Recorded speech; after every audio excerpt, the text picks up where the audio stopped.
Bonjour mes amis, vous êtes bienvenus sur My Talent Academy, notre chaîne pour des conseils de bonne santé. Aujourd'hui, nous allons traiter d'un sujet très important.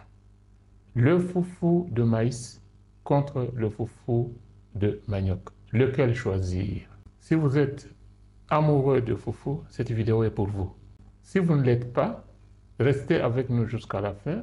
Vous pouvez sauver la vie de quelqu'un. Dans cette vidéo, vous allez découvrir les bienfaits et les méfaits de ces deux foufous et comment y remédier. Sans plus tarder, entrons dans la discussion. Le foufou est très répandu dans le monde, surtout en Afrique, comme aliment de base. Et cet aliment est constitué généralement de céréales telles que le blé, le sorgho, le mil, etc. et un féculent tel que le manioc. Il existe plusieurs sortes de foufou, mais dans cette vidéo, nous allons nous limiter au foufou à base de maïs et de manioc. Considérons que les aliments de base sont généralement addictifs. Sans eux dans la ration, vous allez peut-être sentir que vous n'avez pas bien mangé. Qu'est-ce qui se passe? Discutons. Notre discussion est basée sur une comparaison entre le foufou de maïs contre le foufou de manioc. Commençons avec le foufou de maïs. Quels sont les points forts du foufou de maïs? Nous avons 3 points forts. Le premier point fort, c'est que le foufou de maïs est source de fibres. Les fibres sont des substances que nous avons déjà vues dans certaines de nos vidéos. Ce sont ces substances qui encouragent une bonne digestion et l'absorption des éléments nutritifs dans le ventre.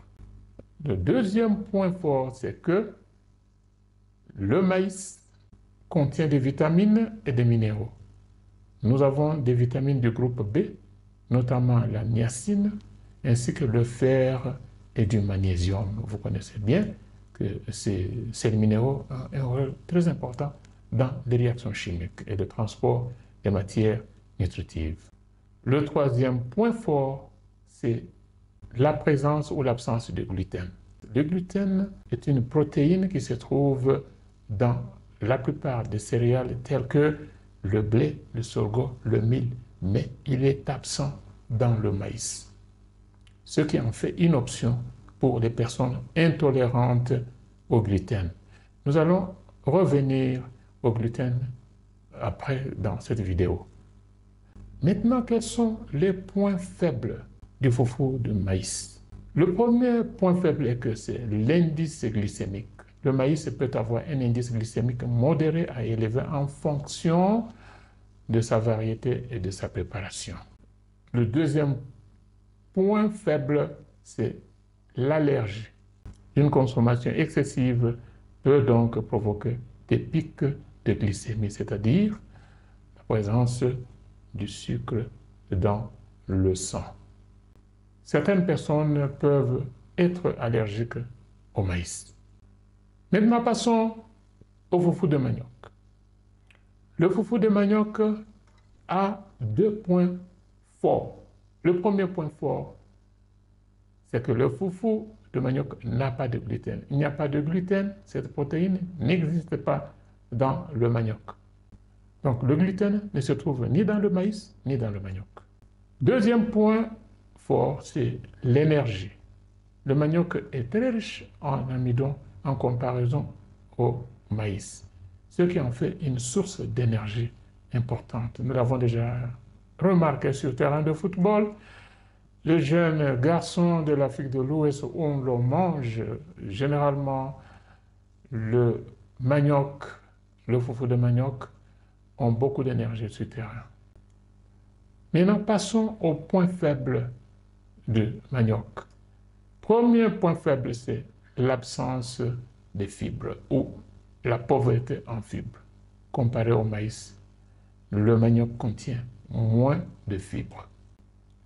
Le deuxième point faible consiste en la présence des composés cyanogènes. Là-bas, nous voyons l'acide cyanhydrique Le manioc amer contient des composés cyanogènes qui peuvent être toxiques s'ils ne sont pas correctement préparés. C'est pour cela que pour manger le manioc qui est amer, il faudra d'abord le bouillir dans une eau et jeter cette eau et par après le préparer. Cependant, le manioc doux, le plus couramment utilisé pour la consommation humaine, contient ces substances en quantité négligeable. Le troisième point faible du manioc, c'est l'indice glycémique. Cet indice qui était élevé ou modéré dans le maïs, il est également élevé ou modéré dans le manioc. Maintenant, jetons un coup d'œil sur le gluten. Le gluten est une famille de protéines présentes dans certaines céréales, principalement le blé, l'orge et le seigle. Il donne aux aliments une texture élastique et aide à leur structure. Pour la plupart des gens, le gluten est inoffensif. Cependant, pour certaines personnes, le gluten peut causer des problèmes de santé. Voici quelques problèmes. Premièrement, nous avons la maladie cœliaque, qui est une maladie auto-immune dans laquelle le gluten endommage les parois de l'intestin grêle. Cela va empêcher ces intestins de bien absorber les matières nutritives. Deuxième condition, c'est la sensibilité au gluten, mais qui n'est pas cœliaque, qui n'est pas liée à l'intestin.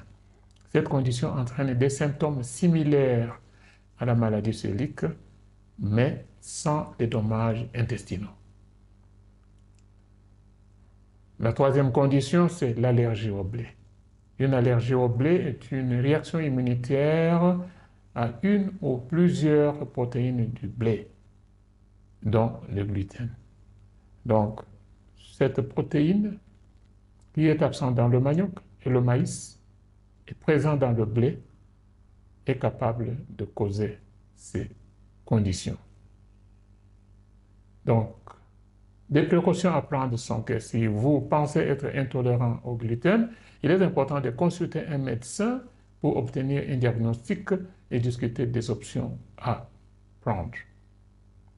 Si vous devez suivre un régime, voici ce que vous devez faire. Lisez attentivement les étiquettes des aliments.